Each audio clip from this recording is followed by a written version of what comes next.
वंदे विभूषितकरान्नवनीरदाभात् पीताम्बरात्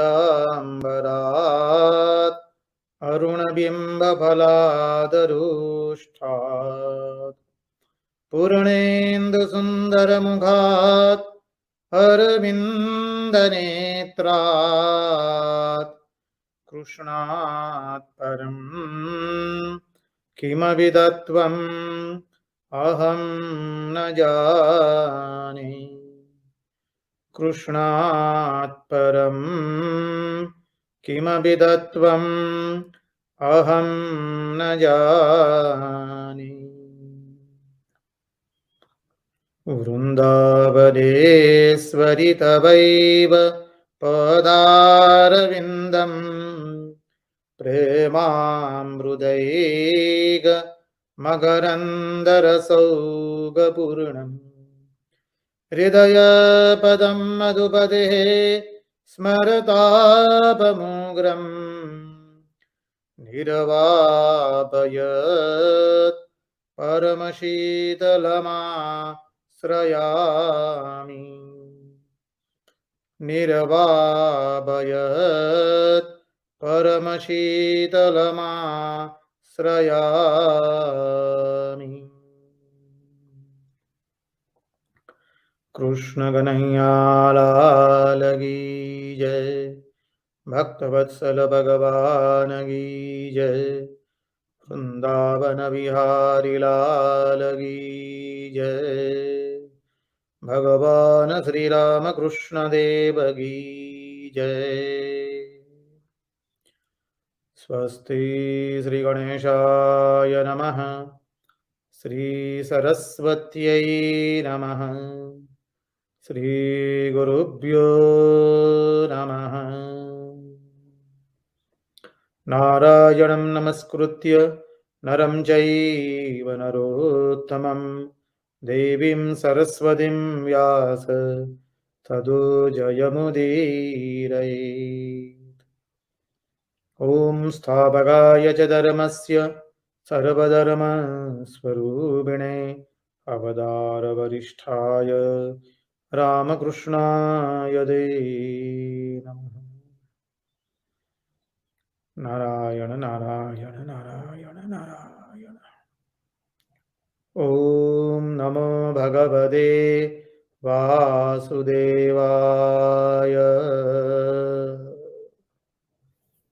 नारायण नारायण नारायण नारायण।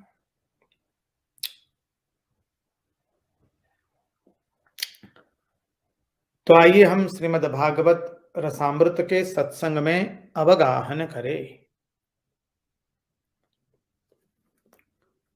श्रीमद् भागवत के सत्संग में जो विगत 2 दिन से हम श्रीमद् भागवत रसामृत श्रीमद् भागवत महापुराण का जो प्रथम श्लोक देख रहे हैं, जन्माद्यस्य यतोऽन्वयादितरतश्चार्थेष्वभिज्ञस्वराट् तेने ब्रह्म हृदाय आदि कवये मुह्यन्ति यत्सूरयः तेजो वारि मृदां यथा विनिमयो यत्र त्रिसर्गो मृषा धाम्ना स्वेन सदा निरस्तकुहगं सत्यं परं धीमहि। तो उसमें हमने देखा कि यह श्लोक में वैदिकत्व एवं सत्यत्व का प्रतिपादन करता है और दोनों का समन्वय भी करता है। धीमहि शब्द प्रयोग करके गायत्री मंत्र से धीमहि शब्द प्रयोग किया है, अर्थात इसमें किसी भी वेद के प्रति, किसी भी शाखा के प्रति कोई पक्षपात नहीं है। और धीमहि शब्द श्रोता एवं वक्ता दोनों के लिए प्रयुक्त किया है। और दोनों बोले कैसे ईश्वर का ध्यान धरते हैं, बोले सत्यम परम धीमहि, जो कोई संप्रदाय विशेष नहीं है और जो कोई नाम आकृति विशेष नहीं है। और सत्यम परम धीमहि कह करके सत्यत्व का प्रतिपादन किया कि यह सभी लोग अपने अपने इष्ट को सत्य ही मानते हैं, कोई भी संप्रदाय वाले हो। तो ये भागवत सभी संप्रदाय, सभी पंथ, सभी धर्म, समग्र मानवजात, पशु पक्षी कीट सर्व के लिए है। तत्पश्चात सत्य को जानने का दो तरीका देखा हमने, स्वरूप लक्षण एवं तटस्थ लक्षण। तटस्थ लक्षण कहते हैं अन्य के द्वारा अन्य को लखा देना, लक्ष्य से भिन्न रह करके लक्ष्य को लखा देना, वो तटस्थ लक्षण है। जैसे आम के वृक्ष के दो हाथ ऊपर चंद्रमा है, तो वो तटस्थ लक्षण हो गया, अन्य के द्वारा अन्य को लखा देना। गोरे भाई के बगल में जो है वो राम है,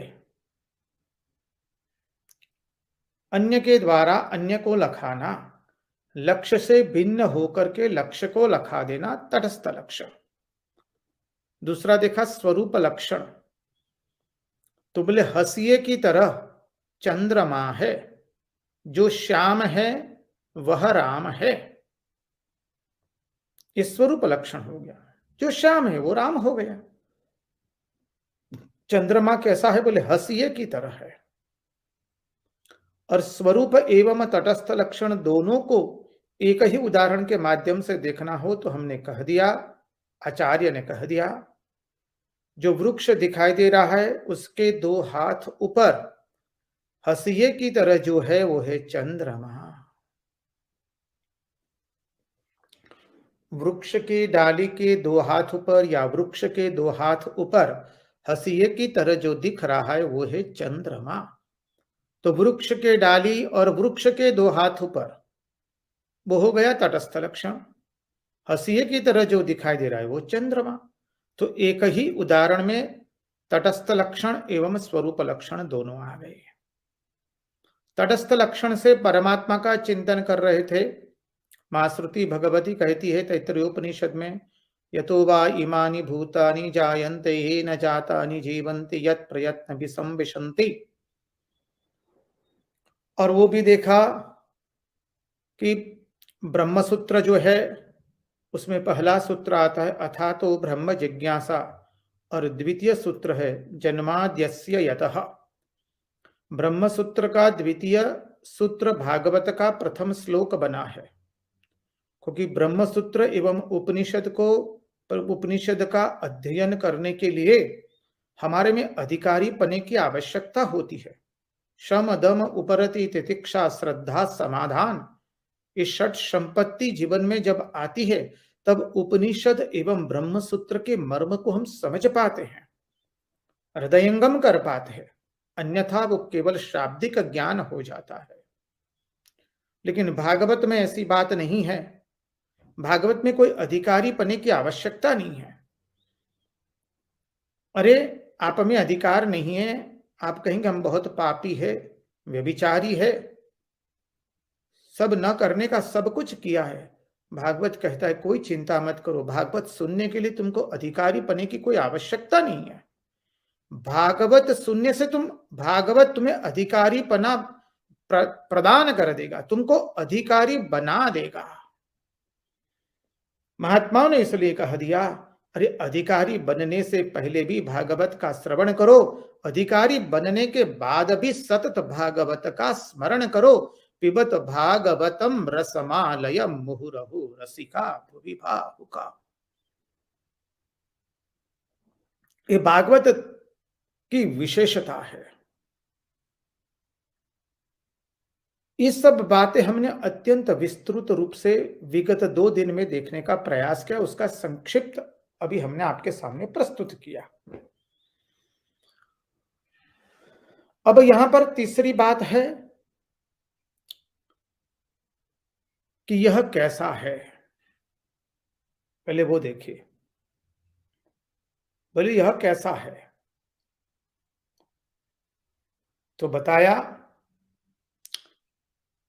यतः, यतः अर्थात यतः अस्य जन्मादि, इसका जन्म होता है, उसका फिर स्थिति होती है, उसका संहार होता है। जिसको जिसको हम यतः कहते हैं वो हो गया इदम। यत मानी यह, सीधा संस्कृत का भाषांतर करे तो इदम, अस्य, अस्य मानी इदम। बोले अस्य, अस्य मानी जगत, जगत का जन्म हुआ तो पालन हो रहा है, विनाश भी होगा। इसलिए मां श्रुति भगवती कहती है यतः इदम जन्मवान भवति, स्थितिमान भवति, प्रलयवान भवति। जो यह है उसका तो जन्म होने वाला है, उसकी स्थिति भी होने वाली है, उसका संहार भी होने वाला है। परंतु अब यहां से चिंतन की धारा शुरू करते हैं। जिसका जिस जिसके द्वारा इस जगत का जन्म होता है, जिसके द्वारा इस जगत की स्थिति होती है और जिसके द्वारा इस जगत का प्रलय होता है, उस परमात्मा में स्वयं में ना जन्म है, ना स्थिति है, ना प्रलय है। ये महत्वपूर्ण है हमारे लिए। जिससे इसका जन्म होता है, किसका? इसका मानी जगत का। जिससे इसकी स्थिति होती मानी जगत की स्थिति होती है, जिससे इस जगत का प्रलय होता है, उस परमात्मा में न जन्म है, न स्थिति है, न प्रलय है। ये कुछ नहीं है परमात्मा में। जन्म, स्थिति एवं प्रलय ये तो इदम का लक्षण है, अर्थात दृश्य का लक्षण है, अर्थात अस्य का लक्षण है।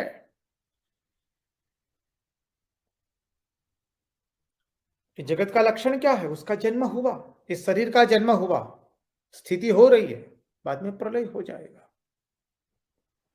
Particular to general, general to universal. व्यष्टि से समष्टि में चले। व्यष्टि हमारा शरीर, उसका जन्म हुआ, अभी पालन हो रहा है, खाना खा रहे, भोजन कर रहे, दौड़ा दौड़ी कर रहे, कार्य कर रहे हैं। एक समय आएगा, आज नहीं तो 100 वर्ष बाद लोग कहेंगे अब वो नहीं रहे, खत्म। तो क्या हुआ? ये अस्य का जन्म होता है, पालन होता है और संहार होता है। अस्य मानी इदंत्व, इदंत्व मानी है जगत, मानी ये दृश्य। तो ये दृश्य का लक्षण है। कोई भी दृश्य ले लीजिए, सामने कंप्यूटर पड़ा है, ये कंप्यूटर अर्थात लैपटॉप का जन्म हुआ, बनाया, इसका पालन हो रहा है अभी, और उसका विनाश भी होगा। तो इदंत्व, इदंत्व अर्थात दृश्य, ये दृश्य का लक्षण। पर परमात्मा कैसा है? अनिदिंत्व, अनदिंत्व। परमात्मा इदंत्व नहीं है, इदंत्व का विरुद्धार्थी अनिदंत्व। परमात्मा का ना जन्म होता है, न पालन होता है, न संहार होता है। इदंत्व का लक्षण देखा, सृष्टि स्थिति विनाश, इसलिए कहते अपनी यहां सृष्टि स्थिति विनाशानां शक्ति भूते सनातनी गुणाश्रये गुणमहे नारायणी नमोस्तुते। बहुत अद्भुत बात है, यही बात है यहां पर भागवत में, यही कही गई है। सृष्टि स्थिति विनाशानां शक्ति भूते सनातनी। आप मां सनातन है, इस जगत का पालन करते हैं, पोषण करते हैं, जगत को उत्पन्न करते हैं और संहार भी आप ही करते हैं। गुणाश्रये गुणमये, सभी गुणों का आश्रय आप ही, अधिष्ठान आप है, सब गुण आपके द्वारा है, अर्थात जगत आपसे है। गुणाश्रय गुणमये नारायणी नमोस्तुते। आप इस जगत में ओतप्रोत है, उसी दृष्टि से कहा है। तो इदंत्व, इदंत्व मानी जगत, जगत मानी दृश्य। तो इस दृश्य, दृश्य अर्थात उसका जगत का जन्म हुआ। कोई भी दृश्य उसका जन्म होता है। मनुष्य, पशु, पक्षी, कीट, स्थावर, जंगम जो लेना है ले लीजिए, सबका जन्म हुआ, हम सबका पालन हो रहा है, और एक न एक दिन हम सबकी मृत्यु होने वाली है। तो कहा कि भाई ये इदंत्व और अनिदंत्व, इदंत्व मानी दृश्य, अनदिंत्व मानी परमात्मा। लेकिन परमात्मा का ऐसा नहीं है कि उसका जन्म हुआ, उसका पालन होगा, उसका संहार होता है, जी ना। तो इदंत्व अनदिंत्व। और तीसरी बात कहा यतः। देखिए भागवत के प्रथम श्लोक का ही चिंतन, उसमें द्वितीय पंक्ति में है, यह प्रथम पंक्ति में ही है। जन्माद्यस्य यतोऽन्वया यतः अन्वय इतरत्, जन्माद्यस्य यतोऽन्वयादितरत् स्चार्थेष्वभिज्ञस्वराट्। यतः, यतः यहां पर परमात्मा के संदर्भ में कहा गया है। तो यतः क्या है? बोले कहते वो अनिर्वचनीय है, अवांग मनस गोचरम, अनिर्वचनीय। बोले कौन है? बोले जो है सो है, जो कुछ है सो तू ही है, तुझसे हमने दिल को लगाया, जो कुछ है सो तू ही है। तो ये अद्भुत बात कही गई है इस श्रीमद् भागवत के प्रथम स्कंद के प्रथम श्लोक में। मानी मानो सागर को गागर में भर दिया गया हो। अब दूसरा चिंतन करें।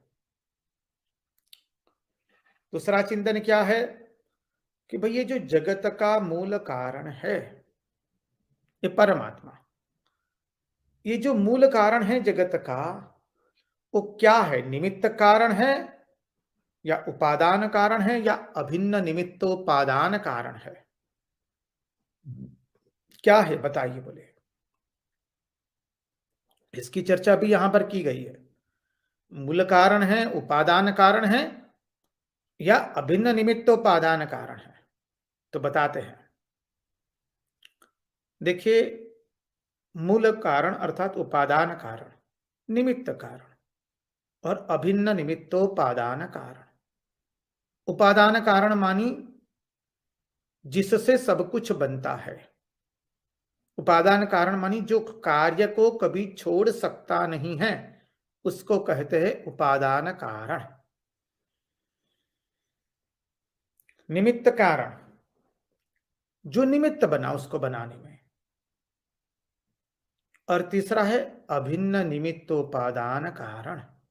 अभिन्न जोड़ निमित्त जोड़ उपादान, मानी वो उपादान कारण भी है, निमित्त कारण भी है, दोनों कारण वही है, इसलिए कहा अभिन्न निमित्तोपादान कारण। तो आइए चिंतन करें, इस जगत का जो मूल कारण है परमात्मा, वो कैसा है? बोले वो घड़ा बनाने वाला है। मानी घड़ा बनाता कौन है? कुम्हार। तो बोले वो क्या कुम्हार जैसा है या बोले मृत्तिका जैसा है? कुम्हार जैसा है या मृत्तिका जैसा है? बताइए आप। कुम्हार हो गया निमित्त कारण, उपादान कारण हो गया मृत्तिका। तो बोले कौन सा है आपका ईश्वर, जगत का मूल कारण? उपादान कारण है, निमित्त कारण है? बोले ना, हमारा जगत का जो मूल कारण है वो न केवल उपादान कारण है और न केवल निमित्त कारण है, वो तो है अभिन्न निमित्तोपादान कारण। बोले अर्थात? बोले मृत्तिका से बर्तन बनाए। मृत्तिका थी, कुम्हार ने उसको अपने चकड़े पे रखा और चकड़ा घुमाता रहा सुंदर, और धीरे धीरे धीरे सब बर्तन बनाते गया। सकोरा बनाया, थाली बनाई, चिमटी बनाई, अनेक विध पात्र बनाए। तो कहते हैं कि जो कुम्हार है वो निमित्त कारण, उपादान कारण है मृत्तिका, क्योंकि मृत्तिका से सब बर्तन बनते हैं। मृत्तिका नहीं होती तो सकोरा, चिमटा, थाली कुछ भी बनने वाला नहीं था।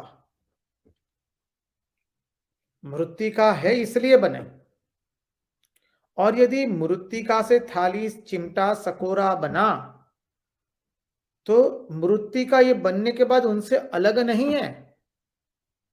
थाली, सकोरा, चिमटा ये कभी मृत्तिका का त्याग कर सकते नहीं हैं। इसलिए कहा कि मृत्तिका कैसा हो गया, बोले उपादान कारण हो गई। जो कार्य का कभी त्याग न कर सके उसे कहते हैं उपादान कारण।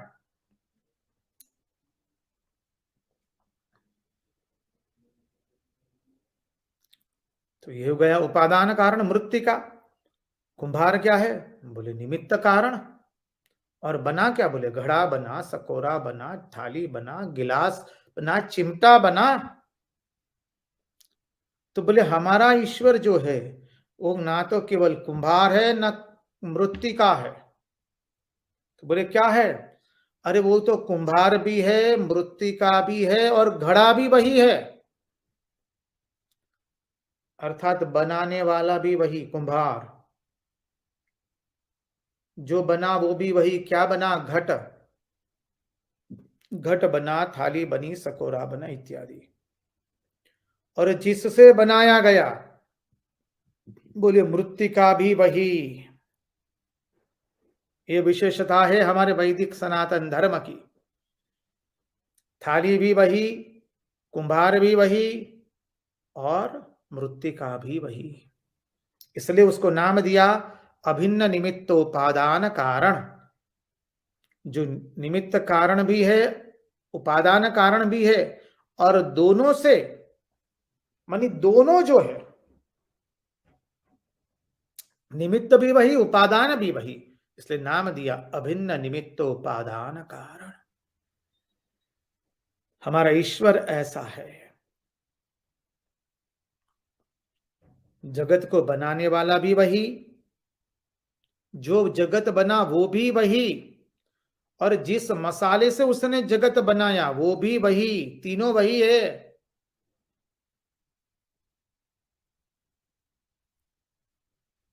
ये समझिए, हम ज्ञाता, ज्ञेय एवं ज्ञान तीनों एक ही है। ध्यान, ध्याता, ध्येय तीन वही है, एक ही। इसलिए ध्यान की सिद्धि कब होती है, जब ध्यान, ध्याता एवं ध्येय तीनों एक हो जाते हैं। अर्थात उपादान कारण, निमित्त कारण दोनों मिलकर दोनों एक, और अभिन्न निमित्तोपादान कारण भी वही। जगत बना वो भी ईश्वरी है, बनाने वाला कुंभार वो भी ईश्वर, जिससे बनाया वो भी ईश्वर। हमारा ईश्वर ऐसा है। हमारा ईश्वर जगत से भिन्न नहीं है, कतई भिन्न नहीं है। हमारा ईश्वर जगत से, हमारा ईश्वर जगत से कभी भिन्न हो ही सकता नहीं है। चराचर जगत वही है। हर देश में तू, हर वेश में तू, तेरे नाम अनेक बस तू एक ही है। यह रंग भूमि विश्वधरात, हर खेल में मेल में बस तू ही तू है। सागर से बादल बना, बादल से जल होकर गिरा, फिर नहर बना, नदिया गहरी, तेरे भिन्न प्रकार बस तू एक ही है। सागर से उठा बादल बनकर, बादल से गिरा जल होकर, फिर नहर बना, नदिया गहरी, तेरे भिन्न प्रकार बस तू एक ही है। रंगदूत महाराज ने कहा, भर्यु ज्यात्या प्रभु तारु अनुपम रूप हे अवधूत निराकारी निजे छाए बन्यो साकार तू अवधूत। सब कुछ जहां जहां हम नजर करते प्रभु आपके अतिरिक्त और कुछ दिखा ही नहीं दे रहा है हमको। तो बोले हमारा ईश्वर कैसा है? उपादान कारण, निमित्त कारण? बोले जी ना, तो क्या? बोले अभिन्न निमित्त उपादान कारण है। श्रीमद् भागवत महापुराण परमात्मा का वर्णन अभिन्न निमित्त उपादान कारण से करता है। बोले उदाहरण से और समझे। बोले जैसे घड़ा बना, तो घड़ा किससे बना? मृत्तिका से बना। तो मृत्तिका का घड़े में अन्वय है। अन्वय मानी ओतप्रोत है। ये कपड़ा जो पहना है, ये जो रुमाल है, ये रुमाल बना धागे से। देखिए उदाहरण से, ये रुमाल बना धागे से, तो इस रुमाल में धागे का अन्वय है। अन्वय मानी ओतप्रोत होना, उससे बनना, उसके अतिरिक्त और कुछ भी नहीं है। अन्य अर्थ में कहे तो भाई ये रुमाल और कुछ नहीं, धागों का एक स्वरूप है, बस यही बात है। तो मृत्तिका क्या है? बोले जैसे घड़े में मृत्तिका का अन्वय है। घड़ा और कुछ नहीं है, घड़े के हर कोने कोने केवल मृत्तिका ही भरी हुई है। मृत्तिका का अलग आकार दे दिया, इसलिए कहा कि घड़े में मृत्तिका का अन्वय है। ध्यान से सुने। और मिट्टी से घड़े का व्यतिरेक है। मिट्टी से घड़े का व्यतिरेक है, अर्थात बोले ये तो देख लिया कि भाई मृत्तिका घड़े के अंदर में अत्र तत्र सर्वत्र है, इसलिए कहा कि मृत्तिका का अन्वय है घड़े में। और मृत्तिका से घड़े का व्यतिरेक भी है। बोले घड़ा नहीं रहेगा पर भी मृत्तिका रहेगी। ये रुमाल फिर धागों से बना हुआ है, ये अन्वय हो गया। हो सकता है रुमाल ना हो पर धागे रहे, संभव है, 100% संभव है। इसलिए भागवत का जो प्रथम श्लोक में हम जब चिंतन कर रहे थे तब ये कहा था, इस जगत की उत्पत्ति उससे हुई है, और ये जगत न रहने पर भी उसका अस्तित्व अक्षुण्ण बना रहता है। जगत का अस्तित्व उससे है, पर ये जगत न रहने पर भी उसका अस्तित्व अक्षुण्ण बना रहता है। ये अन्वय व्यतिरेक को सरल भाषा में शब्दार्थ के रूप में रखा गया है।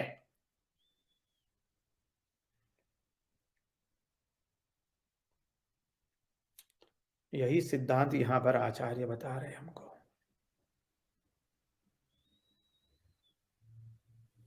इसका अर्थ समझिए कि परमात्मा कैसे हैं? इस संसार में ओतप्रोत है, अन्वय,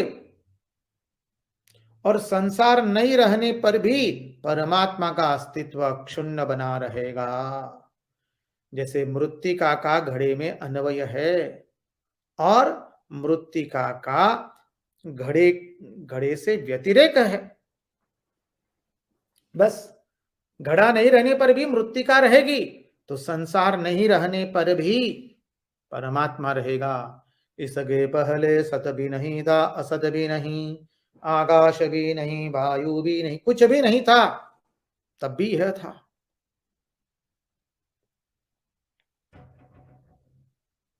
उस परमात्मा ने चिंतन किया, मैं एक हूं, उसका बहु बनूं, और परिणाम स्वरूप तीनों गुण में क्षोभ उत्पन्न हो गए। सत्व रजस तमस उसकी समतुलता में, उसके संतुलन में क्षोभ उत्पन्न हो गए। परिणाम स्वरूप महत्त्व निकला, अहंकार निकला। बस पंच महाभूत तन्मात्राएं, इंद्रियां, 10 इंद्रियों के अधिष्ठान देवता, मन बुद्धि चित्त अहंकार और प्राण तत्व उसमें सम्मिलित हुआ। बस विराट का उत्पन्न हुआ।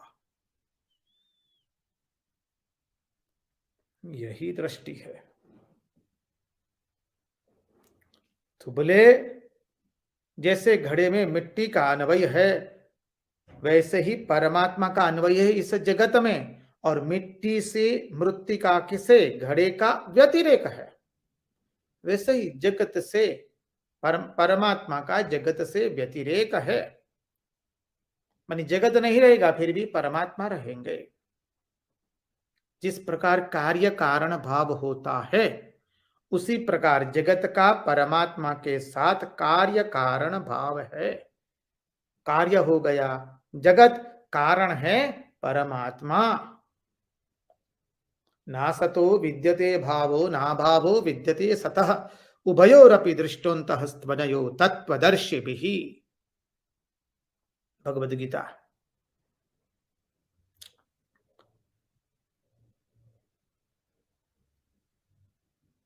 कार्य कारण भाव हमने देखा है, जिससे कार्य का उत्पन्न हो उसको कहते कारण, जो बना वो कार्य। दूध में से दही बना तो दूध हो गया कारण, दही हो गया कार्य। दही में से मक्खन बना तो दही हो गया अभी कारण, मक्खन हो गया कार्य। मक्खन में से घी बना तो मक्खन हो गया कारण, घी हो गया कार्य। यही कार्य कारण भाव। तो जगदीश से जगत बना है, जगदीश है कारण और जगत है कार्य।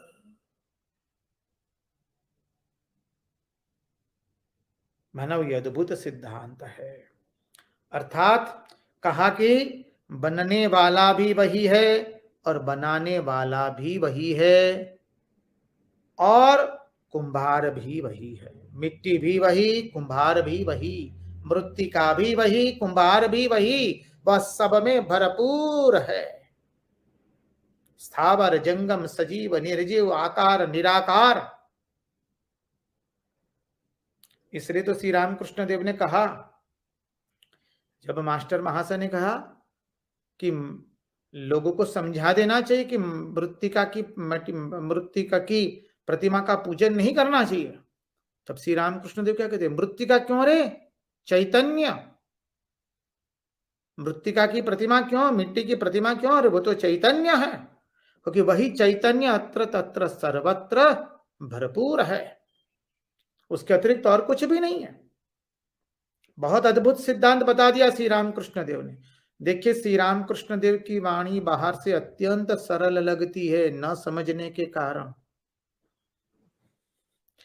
श्री रामकृष्ण देव बहुत अद्भुत बात करके कहे गए। बाहर से सरल अर्थ में मानी लगता है कि हाँ कितना सरल है, क्योंकि उसके गुडार्थ में नहीं जाते इसलिए हमको बाहर से सरल लगता है। जितना जितना उसके गुडार्थ में प्रवेश करेंगे उसकी महत्ता समझ में आएगी। स्वामी विवेकानंद स्वयं बोले,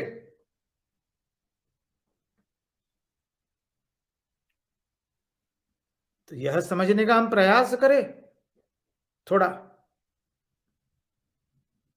जो श्री रामकृष्ण देव ने मास्टर महाशय को कहा, आपकी श्रद्धा किसमें है, साकार में या निराकार में?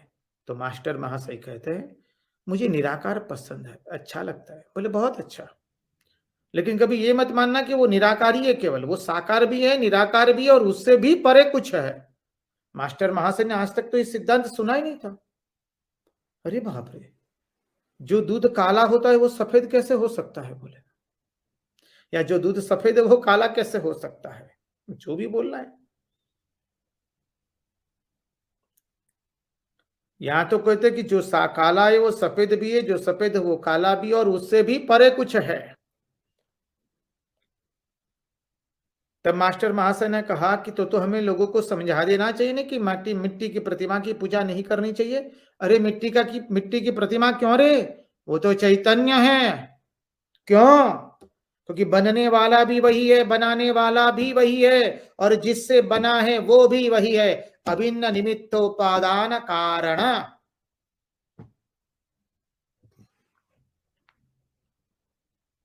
अद्भुत सिद्धांत हमारा। इसलिए देखिए, वैदिक सनातन धर्म के सिवा,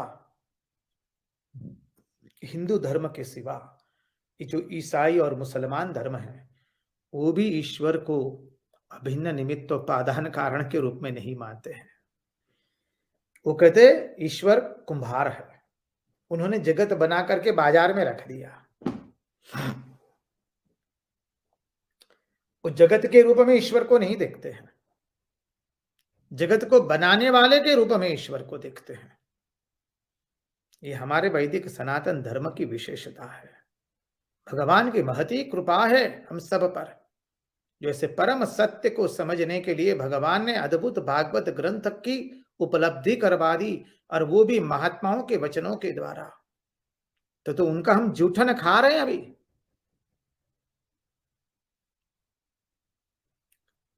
इसलिए कहा कि भाई ये वैदिक सनातन धर्म की विशेषता है हमारे, जहां हम कहते कि हमारा ईश्वर अभिन्न निमित्तोपादान कारण है। अरे और तो क्या कहे, हमारे नैयायिक जो होते हैं वो भी ईश्वर को अभिन्न निमित्तोपादान कारण के रूप में नहीं मानते हैं।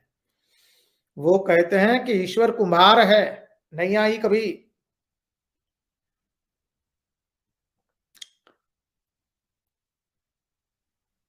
तो आगे चले भागवत में, लेकिन कह दिया कि भगवान हमारे सृष्टि के रूप में हमारे भगवान ही बने हैं, बनाने वाले भी वही है, जिससे बने हैं वो भी वही है।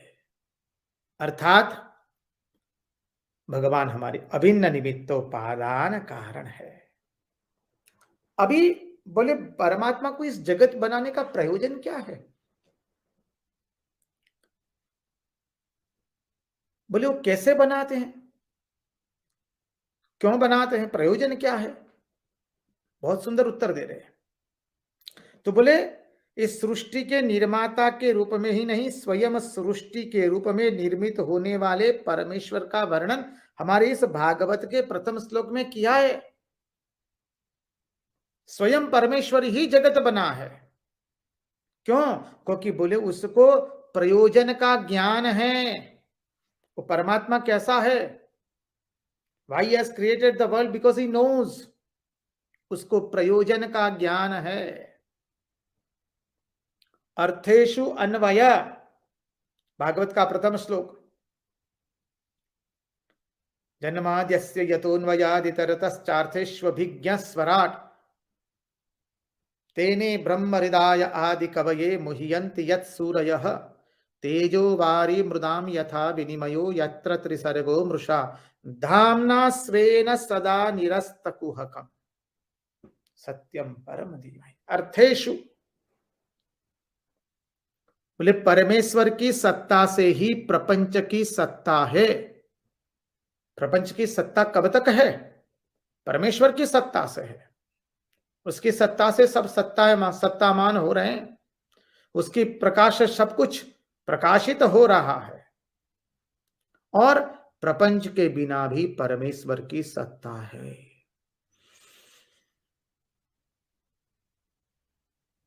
अन्वय व्यतिरेक, ये प्रपंच जो है वो जगत जगदीश के कारण है, और जगदीश मानी जगत नहीं रहने पर भी जगदीश रहेगा। उस परमेश्वर ने इस सृष्टि का निर्माण क्यों किया? बोले जीवों पर अपनी महती कृपा की है इस सृष्टि का निर्माण करके, तो नहीं तो ये जीव बोले अंधकार में डूबे रहते प्रलय के। क्योंकि जब प्रलय होता है तब क्या होता है, हम सब लोग हमने जो जो भी कर्म किए उसको लेकर उस परमात्मा में समाहित हो जाते हैं। सरल अर्थ में समझिए तो अभी जब प्रलय होता है तो क्या होता है वो हमने देख लिया, कल चिंतन किया था। Matter dissolves into liquid, liquid into gas, gases into heat vibration into Akash, all attraction and repulsion dissolves into prana, Akash and prana dissolves into महत dissolves into प्रकृति into परमात्मा। इस तरह से पूरा प्रलय होता है। भागवत के 12 स्कंद में अद्भुत वर्णन आता है। आप लोग यदि पढ़ना चाहे तो प्रलय का वर्णन पढ़िए, 12 स्कंद के तृतीय चतुर्थ श्लोक में ही है। श्लोक संख्या हमसे गड़बड़ हो सकती है। 4 प्रकार के प्रलय का वर्णन है। नित्य प्रलय, नैमित्तिक प्रलय, प्राकृत प्रलय एवं आत्यंतिक प्रलय। और ये जो प्राकृत प्रलय है उसका वर्णन है, छक्के छूट जाएंगे। पढ़ करके स्वामी विवेकानंद ने अत्यंत सभी, देखिए स्वामी जी की ग्रेटनेस यहां पर है, उन्होंने सभी सांख्य अद्वैत सभी जो जो भिन्न भिन्न पद्धतियां थी उसका एकत्रीकरण करके एक कॉम्प्रिहेंसिव आइडिया मानी सबका समन्वय करके एक संक्षिप्त में मानी वैज्ञानिक भाषा में हमारे सामने उसको प्रस्तुत कर दिया है। ये अवतार के सिवा, आचार्य के सिवा कोई कर नहीं सकता है।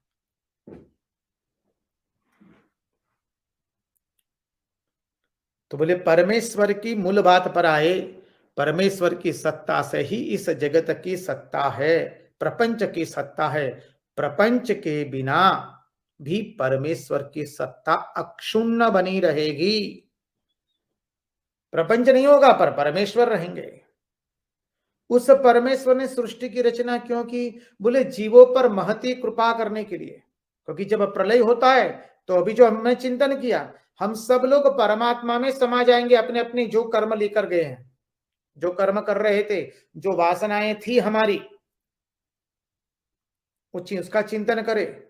जो जो वासनाएं, जो जो कर्म थे, वो सब लेकर हम परमात्मा में पुनः वापस समाहित हो जाएंगे। और फिर परमात्मा सृष्टि का फिर से सर्जन करेगा, क्योंकि सर्जन एवं प्रलय, प्रलय एवं सर्जन सतत चलता रहता है। इवोल्यूशन एंड इनवॉल्यूशन, प्रत्येक गति वर्तुलाकार है, इसलिए जिसका सर्जन हुआ उसका प्रलय होगा, जिसका प्रलय हुआ उसका सर्जन होने वाला है। तो बोले जब वापस पुनः सर्जन होगा तो कैसे होगा? बोले जो जो मानव प्रलय के समय जो जो संस्कार लेकर के गए हैं, उनको परमात्मा उसी संस्कार के अनुरूप फिर से वापस जन्म धारण करवाएंगे और उनको पुनः एक बार और मौका दिया जाएगा, अवसर दिया जाएगा कि अपने कर्मों का क्षय करके तुम उच्च गति को प्राप्त हो जाओ। बलिहार हो जाते ये जब सिद्धांत का श्रवण करते हैं तो। कितना अद्भुत सिद्धांत बताया। वो परमेश्वर ने सृष्टि का निर्माण क्यों किया? बोले परमेश्वर महती कृपा करके, जीवों पर अनुग्रह करके जीवों को प्रलय की घोर निद्रा से जगाया है। हम सबको पिछले प्रलय में भगवान ने घोर निद्रा से जगाया है, अज्ञान की निद्रा से जगाया है। इसलिए कि जीवों को क्यों जगाया? बोले जीव को धर्म मिले, अर्थ मिले, काम मिले, मोक्ष मिले। भगवान ने हमको प्रलय की निद्रा से जगाया। क्यों? बोले हमको धर्म मिले, अर्थ मिले, काम मिले, मोक्ष मिले, चतुर्थ पुरुषार्थ की सिद्धि के लिए। मोक्ष तो अंतिम लक्ष्य है ही सभी जीवों का। इसलिए स्वामी विवेकानंद कहते हैं, I shall find it good to cast out this body like a disused garment, but I shall not cease to work. I shall inspire man everywhere till the whole world knows that it is one with God. ये शक्य होगा कि मैं इस शरीर को जीर्ण शीर्ण वस्त्र की भांति त्याग दूं, लेकिन मैं समग्र मानव जात को प्रेरणा देता रहूंगा जब तक समग्र मानव जाति ये न जान ले कि वो ईश्वर के साथ एक है। और यह जगन माता का कार्य है जो श्री रामकृष्ण देव ने स्वामी विवेकानंद को सौंपा। प्रत्येक को उसके आत्म स्वरूप का भान कराओ। हमने एक दो दिन पहले पिछले सत्संग में भी ये चर्चा की थी। हम तो वही आत्म तत्व है, अपना आत्मदेव, वही हमारा आपा, हमारा आत्मा। वह आत्मा जब कर्मेंद्रियों के साथ एक हो गया तो क्या हो गया? बस वो कर्ता बन गया। ज्ञानेंद्रियों के साथ एक हो गया तो भोक्ता बना, और शरीर के साथ एक हो गया तो क्या हुआ? अरे बोले वो अपने आप को गोरा, काला, लंबा, मोटा, पतला, ये सब समझने लगा। उदाहरण के रूप में चिंतन किया था, कोई श्रीमंत व्यक्ति का लड़का गरीब लड़कों के साथ खेलते खेलते गरीब लड़कों की सोबत में गिर करके वो अपने आप को गरीब समझने लगा। इसलिए स्वामी विवेकानंद की वो कहानी बहुत अद्भुत है, सिंह और शावक वाली। बोले एक सिंहण जो थी सिंहनी, वो 3 दिन से भूखी थी और उसके पेट में बच्चा था। उतने में उसने देखा कि एक घेटों का झुंड लेकर एक ग्वाला जा रहा है। उसने बस घेटों पर शिकार करने के लिए तराप मारी, वो निशाना चुक गई, नीचे पटकाई सिंहनी और मर गई। मरते मरते उसने सुंदर एक छोटे से शावक को जन्म दे दिया। अब ग्वाला ने देखा कि ये शावक छोटा सा बच्चा है सिंह का, बस उसको अपने अन्य घेटों के साथ वो बड़ा करने लगा। घेटे घास खाते, वो घास खाने लगा, बै बै बै करते, वो बै बै करने लगा। एक दिन जंगल का राजा सिंह, उसने देखा अरे सिंह का बच्चा होकर के घास खा रहा है और बै बै कर रहा है। उसने उसको गले से पकड़ा और सरोवर के पास लेकर आया। बोला देखो इस जल में तुम मेरी परछाई और तुम्हारी परछाई देखो। बोले हम दोनों की परछाई एक है कि नहीं? बोले हाँ। अभी तक वो शावक कह रहा था सिंह का बच्चा, नहीं मैं घेटा हूं, मुझे छोड़ दो। बोले नहीं तुम घेटे नहीं हो। बोले नहीं मैं घेटा हूं, मुझे छोड़ दीजिए। वैसे ही हम कहते नहीं, मैं तो देह हूं। क्यों? क्योंकि हम इसकी सोबत में पड़ गए, कर्मेंद्रियों की, ज्ञानेंद्रियों की, इस द्रव्य की सोबत में पड़ गए और हम अपने आप को अपने स्वस्वरूप को भूल गए कि हम आत्मा हैं, अजर अमर शाश्वत है। हम कर्मेंद्रिया नहीं है, ज्ञानेंद्रिया नहीं है, हम ये शरीर नहीं है। लेकिन हम सब लोग अपने आप को इस शरीर मानते हैं। बोले मेरा जन्म हुआ, जन्मदिन मनाते हैं, मोमबत्ती जलाई हुई को बंद कर देते हैं, न जाने क्या क्या करते हैं लोग, जैसे कोई बहुत बड़ी चीज हो गई है जन्मदिन। महापुरुषों का जन्मदिन हुआ ना, बोले वासना के कारण ये शरीर ने जन्म लिया और प्रतिपल हम जगत से चाटा खा रहे, बेरहमी से खा रहे। मानव की दुर्दशा तो देखो। फिर कहेंगे जन्मदिनमिदं अयि प्रिय सखे संतनो तुते सर्वदा मुदम।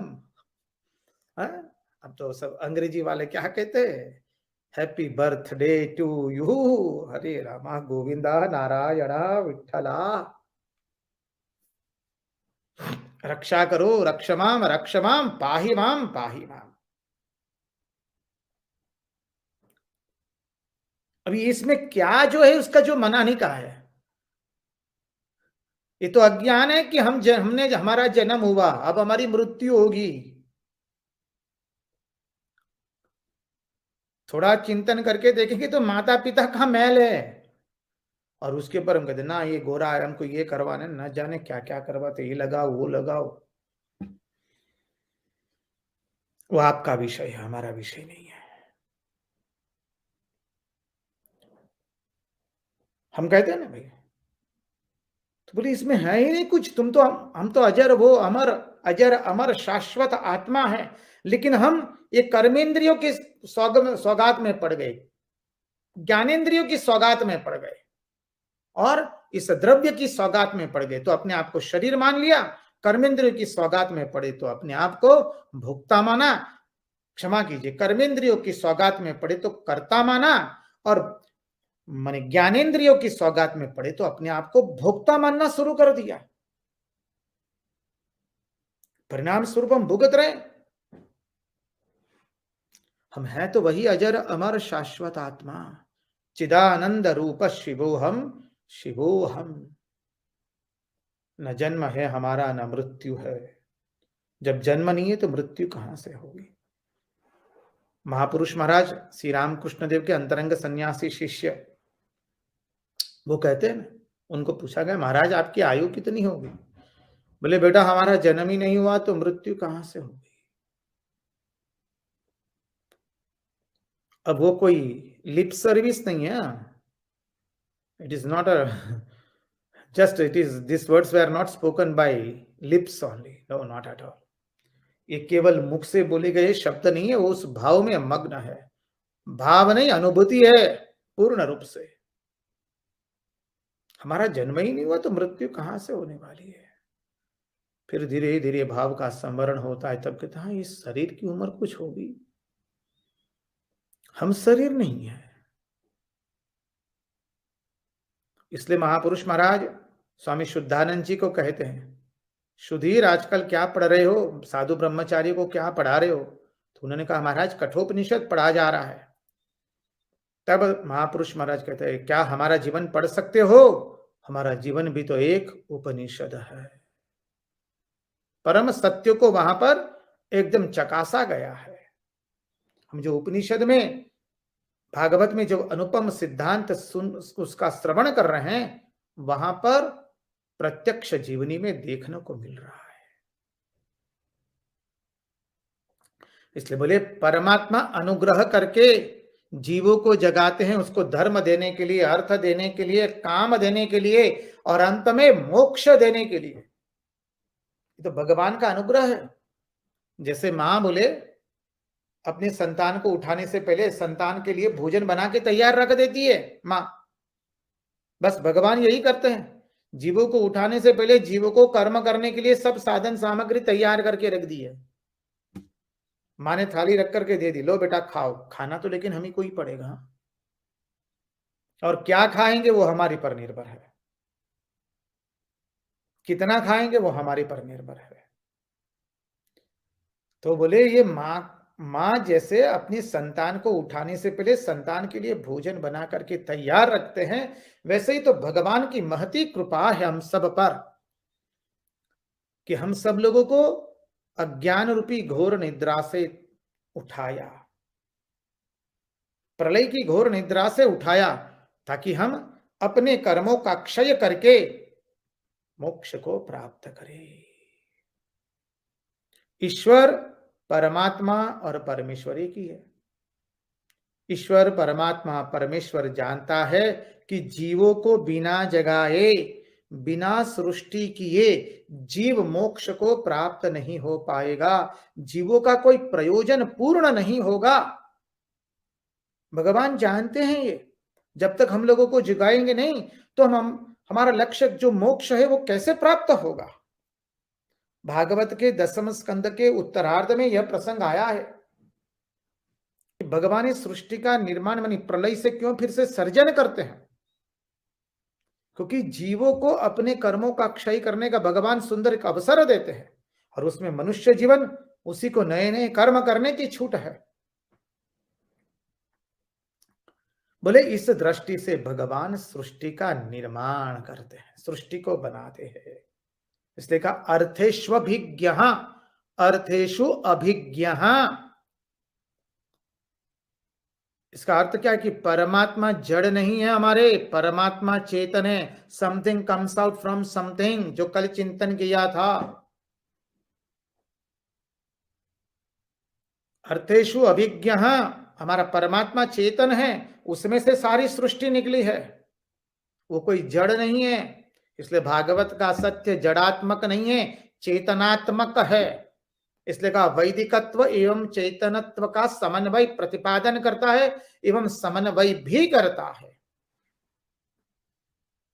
एक एक शब्द को आचार्य ने इस तरह से हमारे सामने प्रस्तुत किया है, कहीं कोई गुंजाइश नहीं रहती है शंका की। यह अद्भुत सिद्धांत है।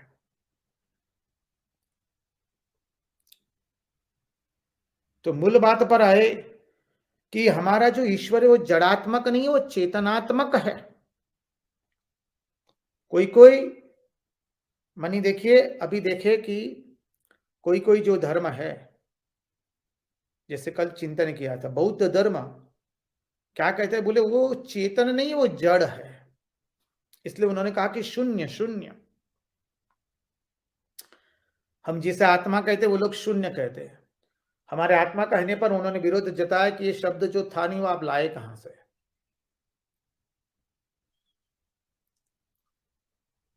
हम बोले ना, something comes out from something, something doesn't come out from nothing.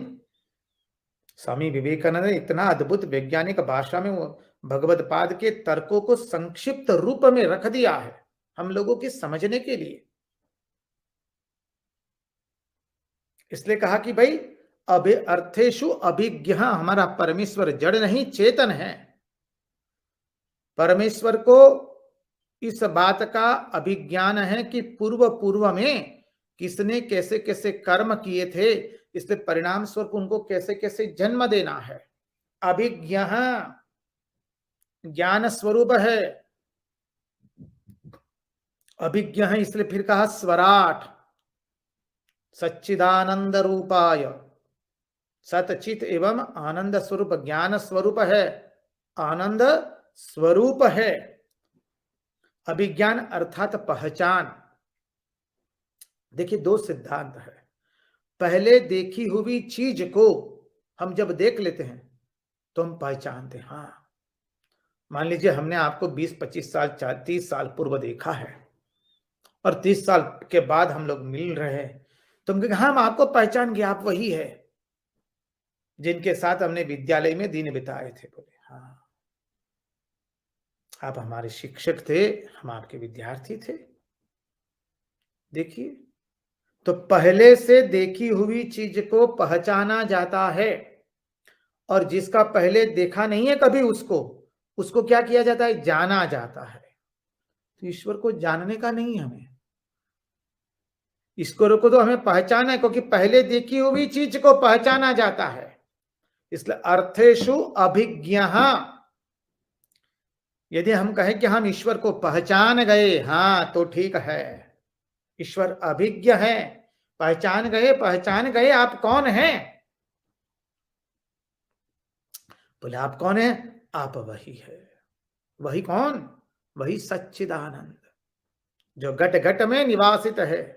अहम सर्वभूतानां हृद्देशिर्जुन तिष्ठति भ्रामयन् सर्वभूतानि यंत्रारूढ़ानि मायया। अहम सर्वेषु भूतेषु भूतात्मावस्थितः सदा तमवज्ञाय मां मर्त्यः कुरुतेर्चा विडंबनम्। यो मां सर्वेषु भूतेषु संतमात्मानमीश्वरम् हित्वार्चां भजते मौढ्यात् भस्मन्नेव जुहोति सः। अथमां सर्वेषु भूतेषु भूतात्मानं कृतालयम् अर्हेत दानमानाभ्यां मैत्र भिन्नेन चक्षुषा। कपिल देवहूति संवाद में कहा है, अहम सर्वेषु भूतेषु भूतात्मानं कृतालयम्, मैं ही सर्वभूतों के अंदर में, सर्वभूत मानी मनुष्य पशु पक्षी कीट स्थावर जंगम सब कुछ, समुद्र सरिता सब कुछ आ गया, लताएं पुष्प वृक्ष फल फूल सब कुछ पंच महाभूत से ही है।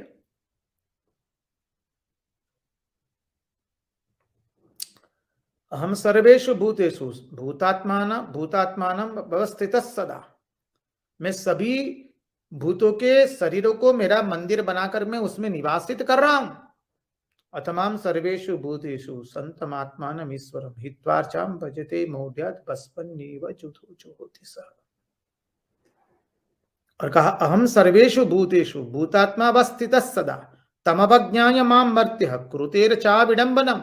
और जो मेरी आज्ञा का उल्लंघन करता है, ये जान करके कि मैं सर्वभूतों के शरीरों को मैं ही मंदिर बना करके उसमें मैं ही निवास कर रहा हूं, और मेरी आज्ञा का जो उल्लंघन करता है उसको भुगतना पड़ता है। फिर यो मां सर्वेषु भूतेषु संतमात्मानमीश्वरम्, मैं तो सभी भूतों के शरीरों को मैं मंदिर बना, उसमें मेरा मंदिर बना करके मैं ही निवासित कर रहा हूं। हित्वार्चां भजते मौढ्यात् भस्मन्नेव जुहोति सः।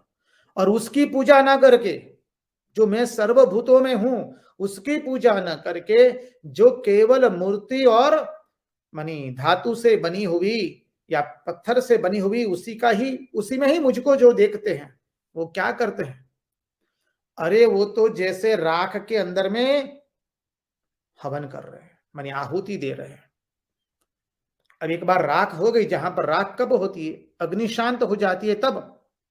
तो राख के अंदर में कोई घी की कितनी भी आहुति दे, उससे अग्नि प्रज्वलित होने वाली नहीं है, उसी तरह से जो मुझे केवल और केवल काष्ठ धातु या पत्थर की बनी हुई प्रतिमा में ही जो मुझे सीमित समझता है,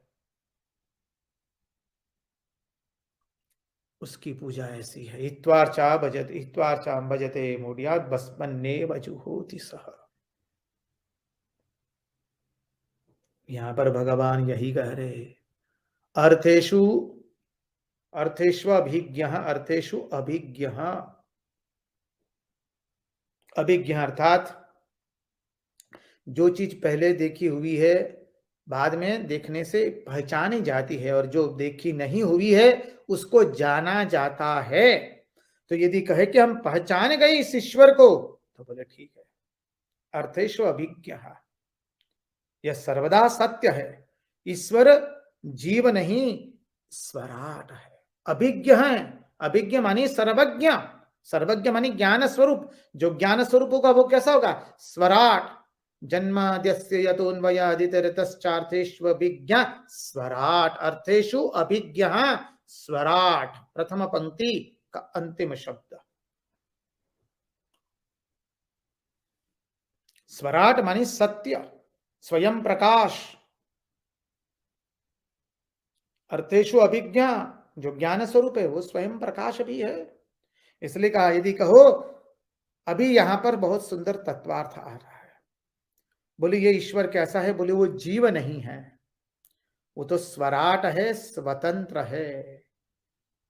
वो कैसा है? बोले वो जीव नहीं है। जीव परतंत्र होता है, वो परतंत्र नहीं है। तो कैसा है?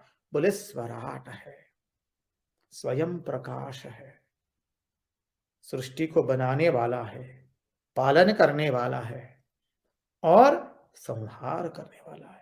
बोले अच्छा, आप ऐसा कहते कि वो सृष्टि का पालन, सर्जन और संहार करने वाले? बोले हम समझ गए वो कौन हो सकता है। बोले कौन हो सकता है? शेष चर्चा कल करेंगे। आज उन्हीं की वाणी, उन्हीं के चरणों में समर्पित करते हुए भगवान से प्रार्थना करते हैं, प्रभु हमारे मन की मति, गति और रति आपके चरणों में बनी रहे। कृष्ण कन्हैया लाल की जय, भक्त वत्सल भगवान की जय, वृंदावन बिहारी लाल की जय, भगवान श्री राम कृष्ण देव की जय, सब संतन की जय, सब भक्तन की जय, श्री राम वृंदावन की जय। ओम नमः पार्वती पतये हर हर महादेव हर। जय जय श्री राधे, जय जय श्री राधे, जय जय श्री राधे। सबको जय राम कृष्ण, जय श्री कृष्ण।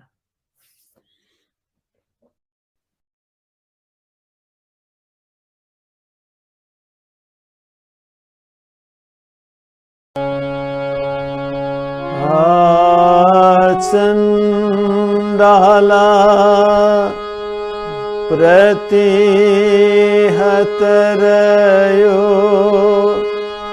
यस्य प्रेम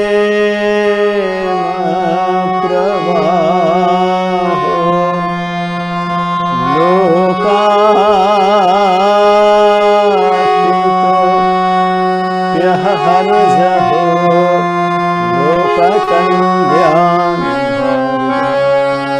त्रैलोक्येऽप्य प्रतिमा महिमा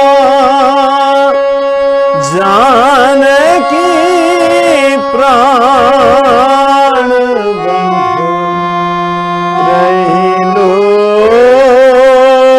त्रैलोक्येऽप्य प्रतिमा महिमा जानकी प्राण बंधु भक्त्या ज्ञानामृतवर वपु सीताया भक्त्या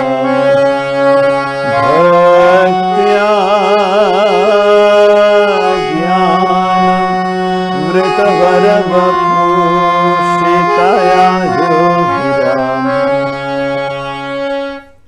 सबसे पहले भगवान श्री रामकृष्ण, माँ शारदा देवी, स्वामी विवेकानंद, एवं भगवान श्री रामचंद्र के चरणों में प्रणाम निवेदन करता हूँ।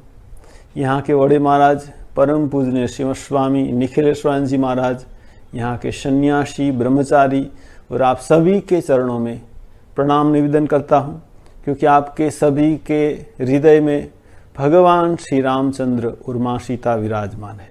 रामचरितमानस में कहते सिया राम मैं सब जग जानी, करहूँ प्रणाम जोरी जुग पानी।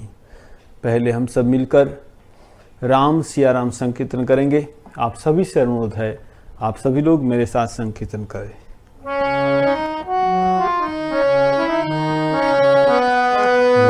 राम सिया राम जय जय राम, सिया राम जय जय राम, सिया राम जय जय। हो मंगल भवन अमंगल हारी, द्रवहु दशरथ अजीर बिहारी। सिया राम जय जय राम, सिया राम। हो जनक सुता जग जननी जानकी, अतिशय प्रिय करुणा निधान की। सिया राम जय जय राम, सिया राम। हो ताके जुगपद कमल मनावो, जासु कृपा निरमल मति पावो। सिया राम जय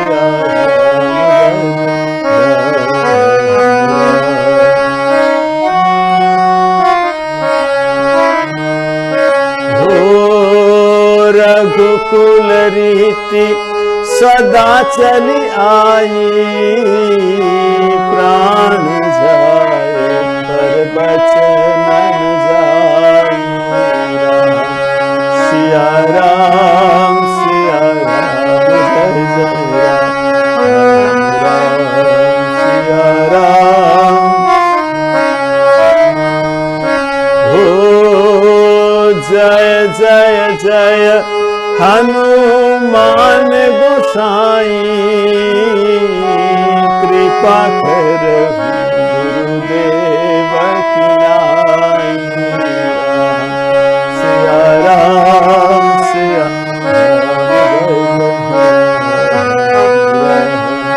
सिया राम। हो सिया राम मैं सब जग जानी, करहु प्रणाम जोरी जुग पानी। सिया राम जय जय सिया राम जय जय सिया राम जय जय।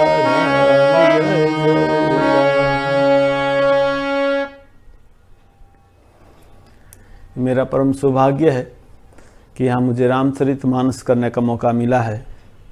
तो पहले दिन हम तुलसीदास जी और वाल्मीकि के जीवन के बारे में चर्चा करेंगे।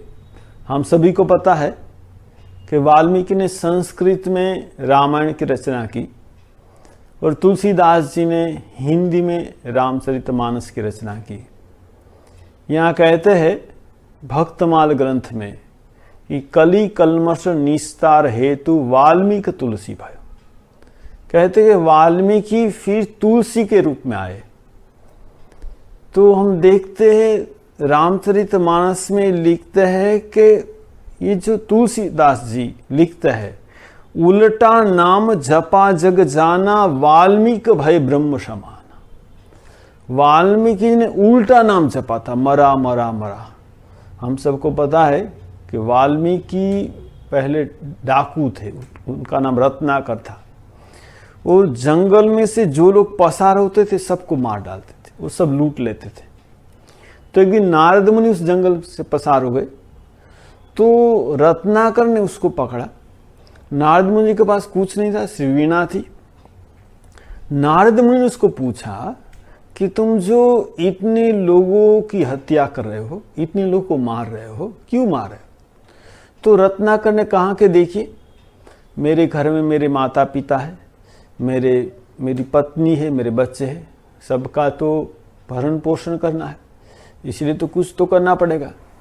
तो नारद मुनि ने पूछा कि तुम जो यहाँ से जो पैसा लेते हो, घर में जाते हो, तो जो तुम्हारे धन में सब भागीदार होते हैं, वैसे ही तुमको जो पाप लग रहा है उसमें भी सब भागीदार होंगे? तो रत्नाकर ने कहा जरूर होंगे, एक बार पूछ के आओ। तो रत्नाकर ने कहा ओ, मैं पूछने के लिए जाऊंगा और आप भाग जाएंगे। तो नारद मुनि ने कहा नहीं, वैसा नहीं, तुम मुझे पेड़ के साथ रस्सी से बांध दो। तो रत्नाकर ने नारद मुनि को रस्सी से पेड़ के साथ बांध दिया। घर में गया, अपनी पत्नी को पूछा कि देखो, मैं तुम्हारा भरण पोषण कर रहा हूँ, लेकिन कैसे कर रहा हूँ पता है? मैं बहुत लोगों को मार रहा हूँ और उनका धन लूटता हूँ, तो मुझे जो पाप हो रहा है, तो पाप में तुम अवश्य भागीदार होगी। तो उसकी पत्नी ने कहा देखिए, आप मेरे पति हैं, आपका कर्तव्य है ये मुझे पालन करने का, तो आप जैसे भी करें, मैं आपके पाप में भागीदार नहीं होगी। उसने अपने माता पिता को कहा, तो माता पिता ने भी कहा कि देखो, तुम हमारे पुत्र हो, पुत्र का कर्तव्य है माता पिता का पालन करना, हम तुम्हारे पाप में भागीदार नहीं होंगे। तो रत्नाकर वापिस आए और नारद मुनि के चरणों में गिर गया। नारद मुनि ने कहा तुम राम राम राम जप करो। तो इतना पाप किया था कि मुंह से राम शब्द नहीं निकल रहा। तो नारद मुनि ने कहा अच्छा, तुम मरा मरा जप सकते हो? तो हम मारो काटो ये तो हम बोलते ही रहते, मरा मरा बोलने में कोई दिक्कत नहीं, तो मरा मरा करो। तो वाल्मीकि मरा मरा मरा मरा मराम करते करते राम राम हो गया। वो रत्नाकर से वाल्मीकि हो गए। देखिए यहाँ कहते कि उल्टा नाम जपा जग जाना, वाल्मीकि ब्रह्म समाना। कैसे हो गए? कहते कि ब्रह्म समान, भगवान जैसे हो गए वाल्मीकि। देखिए वाल्मीकि ने उल्टा नाम जपा और हम लोग सीधा नाम जपते हैं, फिर भी भगवान जैसे नहीं हो पा रहे। क्यों नहीं हो पा रहे? देखिए वाल्मीकि ने जब सुना कि मुझसे पाप हो रहा है, बाद में उसने पाप नहीं किया। जब भगवान का नाम लेना शुरू किया ना, तो पाप छोड़ दिया उसने। एक बात। दूसरी बात क्या है? जब वो राम राम राम राम रटने लगे, तो पहले तो उसका मन नहीं लगता था। वो जब भगवान के नाम करते थे तो इतने लोगों को मारा था, काटा था, लूटा था, तो उनका आर्तनाद का शब्द उसको सुनाई देता। मन बहुत चंचल हो जाता था, लगता था तो उठ जाओ, लेकिन वो उठते नहीं थे। भगवान का सतत नाम जप करते थे। हमारा भी देखिए, भगवान का नाम करते हैं तो हमारा मन भी चंचल होता है, दूसरे सब विचार हमारे मन में आते हैं, लेकिन हम क्या करते हैं? हम भगवान का नाम छोड़ देते हैं। वाल्मीकि ने भगवान का नाम नहीं छोड़ा और बाद में कभी पाप नहीं किया। हमारा क्या है? भगवान का नाम करते, फिर पाप कार्य में लिप्त भी हो जाते। देखिए ये हमको बंद करना चाहिए, तो हम भी भगवान जैसे बन सकते। कहते हैं वाल्मीकि ब्रह्म समाना।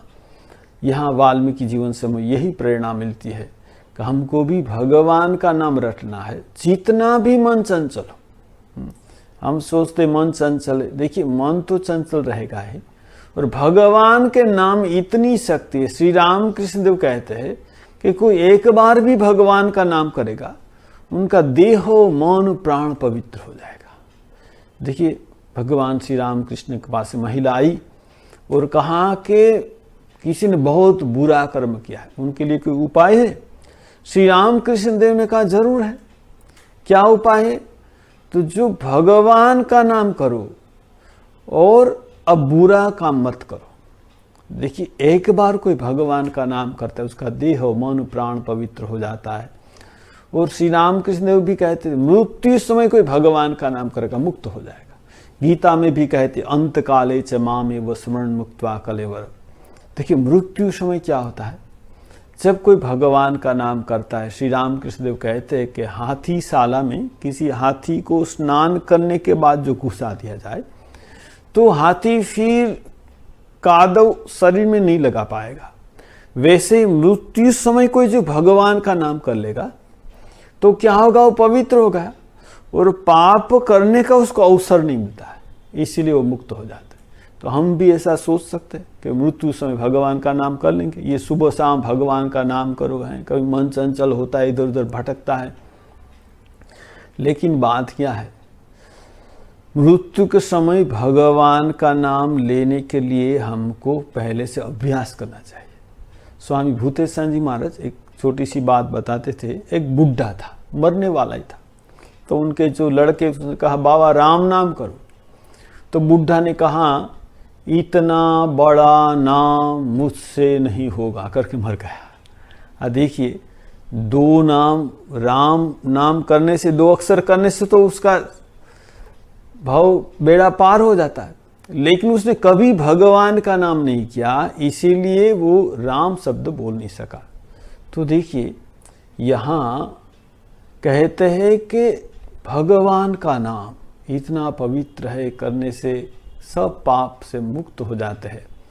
तो वाल्मीकि ने जब भगवान का नाम शुरू किया तो बाद में उसने बुरा कर्म भी छोड़ दिया। तो यहाँ वाल्मीकि फिर तुलसी बनकर आते हैं। यहाँ कहते हैं कि तुलसीदास जी का जो जब जन्म हुआ तो कहते कि वो 12 महीने अपने माँ के गर्भ में थे।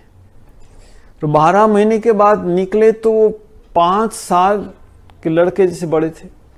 और जब उनका जन्म हुआ तो उसके मुंह में 32 दांत थे और रोए भी नहीं, और जन्म के समय राम नाम बोले। कहते हैं, देखिए, सबको ऐसा लगा कि ये बालक का 32 दांत थे, रोया नहीं।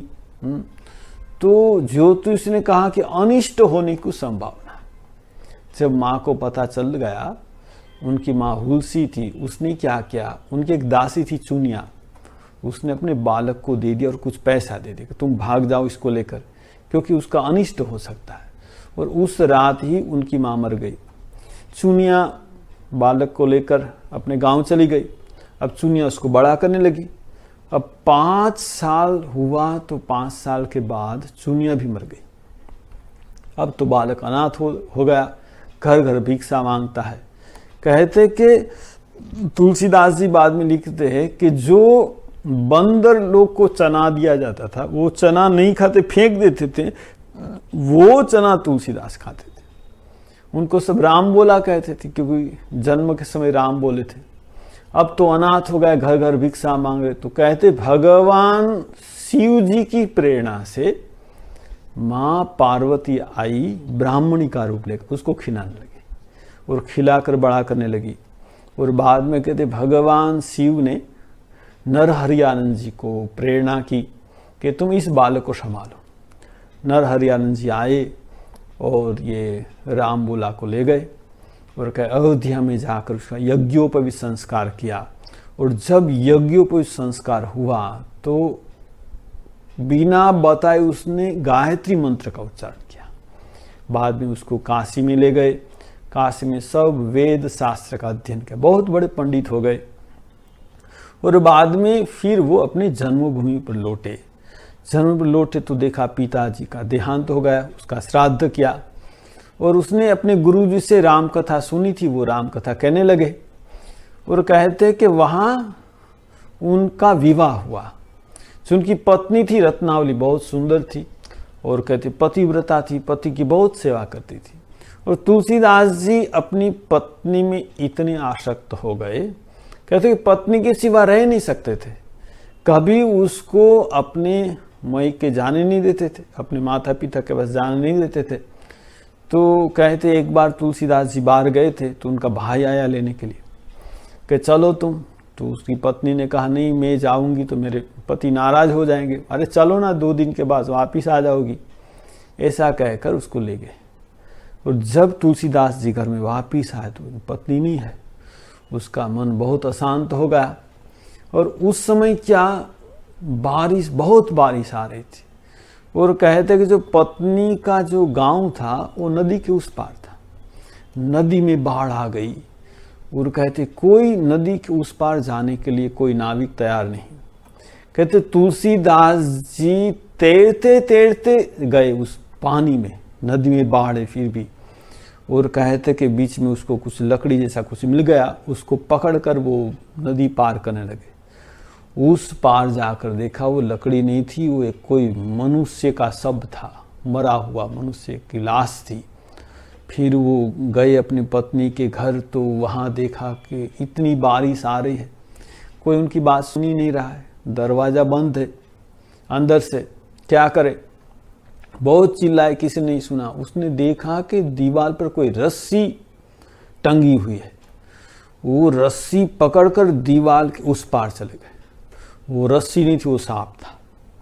और जब अपनी पत्नी के पास आए तो पत्नी ने उसको इतना फटकारा, कहा अरे आपको ये मेरे हाड़ मांस के शरीर के प्रति इतनी आसक्ति, इससे आधी भी भगवान राम के चरणों में होती तो आपका जीवन धन्य हो जाता। बस ये शब्द सुना तुलसीदास जी में चैतन्य हो गया। कोई कोई कहते हैं कि पत्नी ने फटकारा इसलिए वो तुलसीदास हो गए, ऐसी बात नहीं है। देखिए घर में तो बहुत लोगों को पत्नी की फटकार मिलती है, तो घर घर में तुलसीदास जी हो जाते, ऐसी बात नहीं है।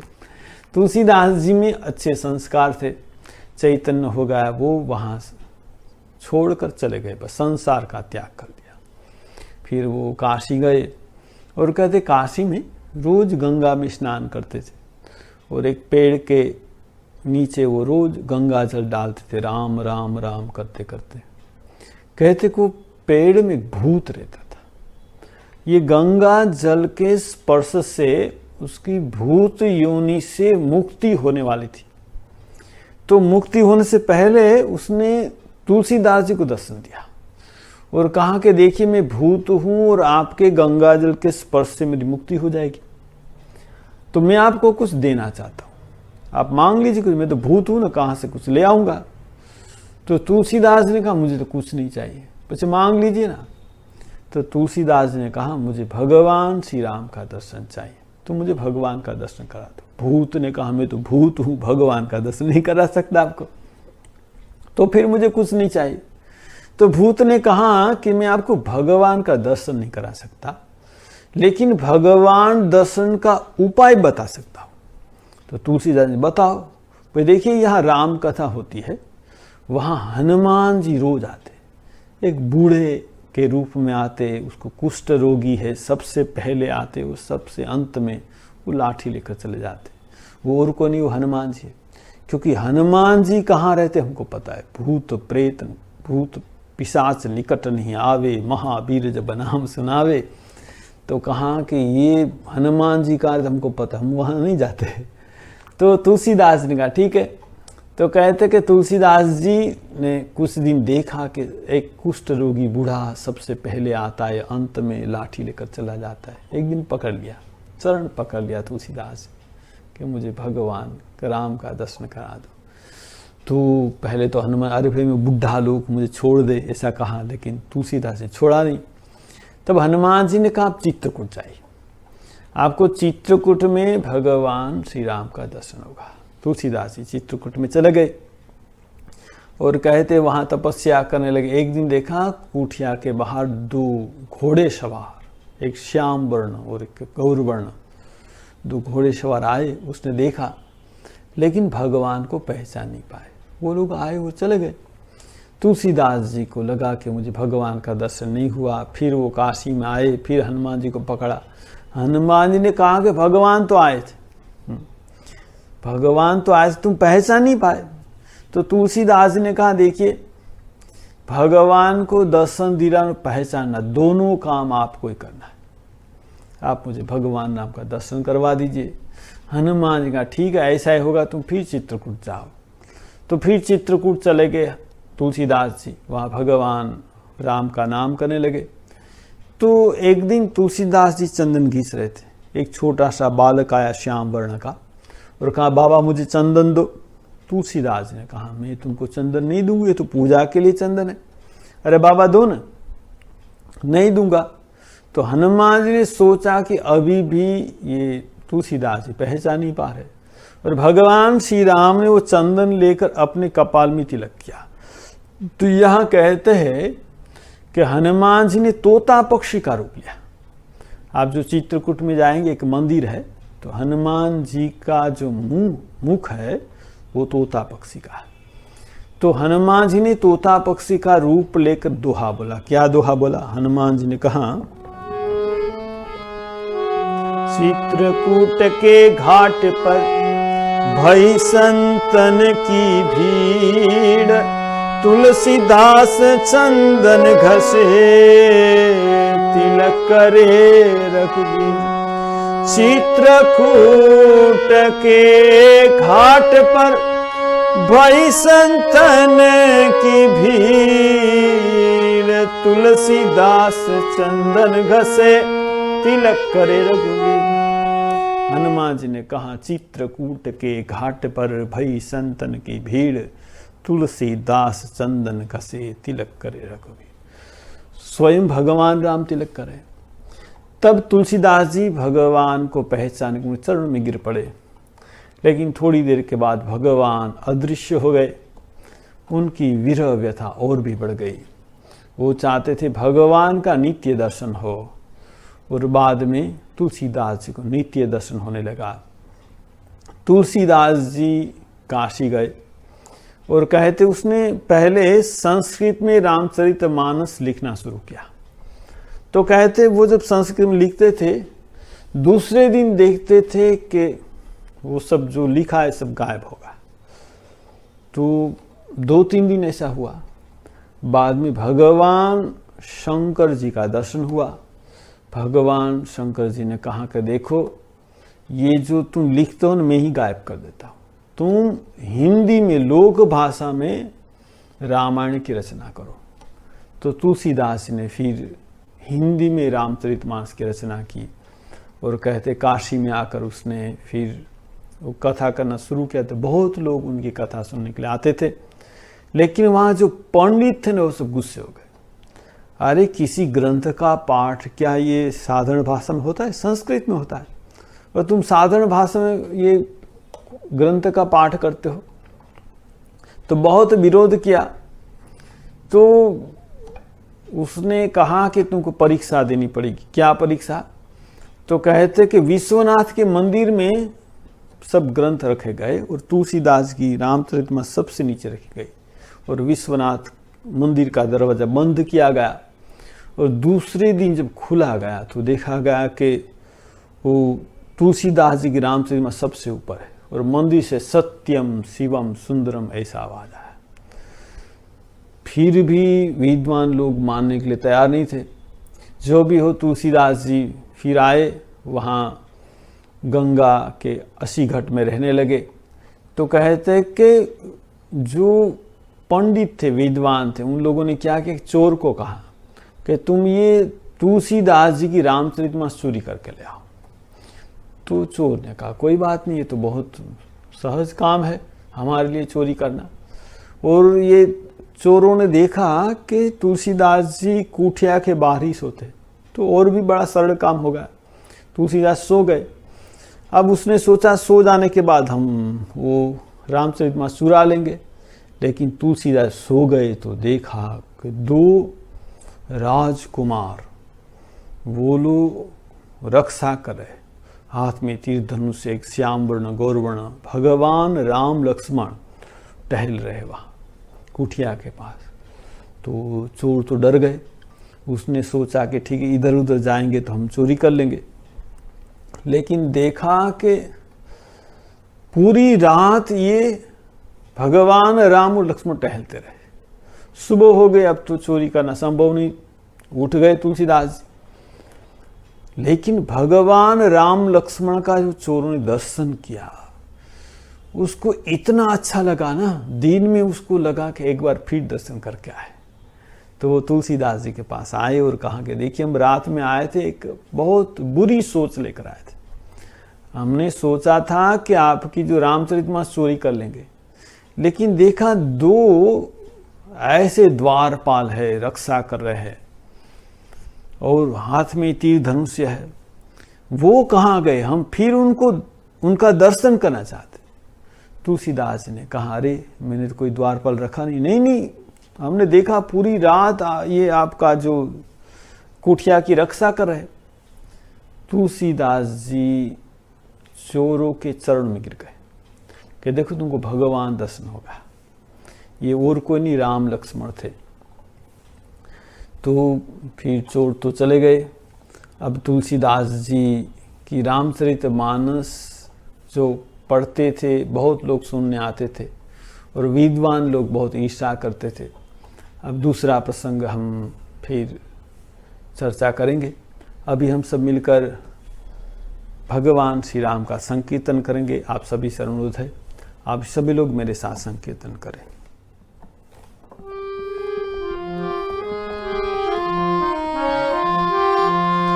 हरे राम राम राम सीताराम राम राम, हरे राम राम राम सीताराम राम राम, हरे राम राम राम सीताराम राम राम, हरे राम राम राम सीताराम राम राम, हरे राम राम राम सीताराम राम राम, हरे राम राम राम सीताराम राम राम, हरे राम राम राम सीताराम राम राम, हरे राम राम राम सीताराम राम राम, हरे राम राम राम सीताराम राम राम, हरे राम राम राम सीताराम राम राम, हरे राम राम राम सीताराम राम राम, हरे राम राम राम सीताराम राम राम, हरे राम राम राम सीताराम राम, हरे राम राम राम सीताराम राम, हरे राम राम राम सीताराम राम।